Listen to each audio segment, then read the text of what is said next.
think about this reading of the Good Samaritan.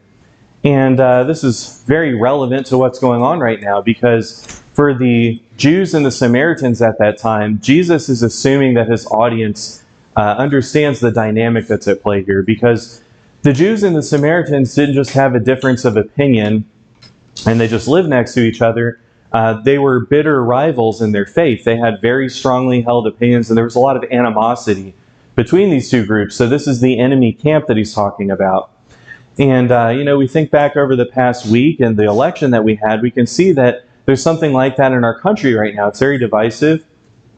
And this election was very one-sided, so that might be something that some people are feeling very victorious about and other people feel very defeated about. Okay, so I think that each of us, as we go out and we're striving to be the Good Samaritan, we're striving to be the neighbor to someone else, that can look like different things to different people. So if we feel like this is a time of loss, we've seen, I'm sure, a lot of people lashing out against those that supported this side that they disagree with, and saying, well, I can't respect this person as a person because they supported all of these things that I think are just terrible.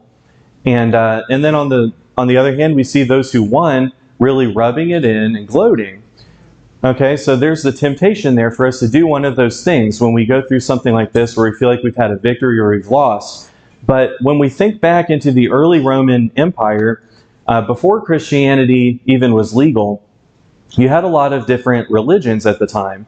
And the Roman government's approach was, as they spread around, they would recognize the religions of local people. They would say, okay, we believe in a lot of different gods. Sure, yours could be one of those. And part of the reason they did that was because they thought, well, one of the advantages to taking in new people is they will pray to their God so that our country can be successful. They'll pray for the Roman Empire.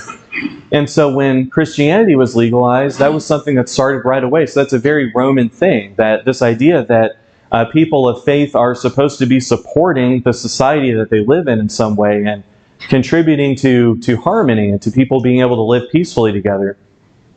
So it's a very Roman thing, and it's a very Christian thing that goes back to the origin of Christianity, that we hear it in our services. We're praying for the president. We're praying for peace in the world, for peace in our country, that people be able to live together. But it's important also not just to pray for those things, but to act like we want those things as well. And so as we're going forward into the week, we'll keep it short today because we want to respect people's time. We've got all of this going on today. But just remembering that as Christians, we're trying to be the Good Samaritan, and we know that some people might feel like they're suffering because they feel like this was a major loss. We might not feel like that suffering is valid. We might think, well, they deserved it or this or that.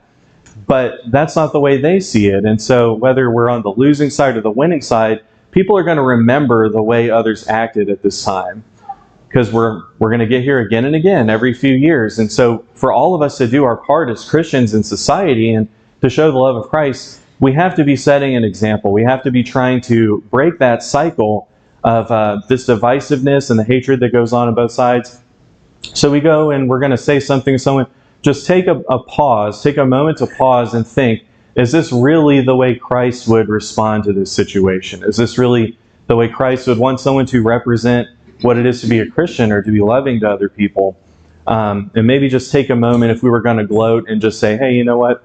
They've had enough, right? We'll just kind of let it go. And if we can all start to do a little bit of that, then the rift in this country can start to be a little bit less severe, a little bit less deep, and maybe people start to find some common ground and be able to have some healthier conversations again in the years to come. But just something to think about as we go out into our week, that all of us are reflections of what it is to be a Christian and reflections of what it is to act in a Christ-like manner. And hopefully we'll all bear that in mind in the interactions that we have in the coming week. Opos hypotokratus supanto te philato.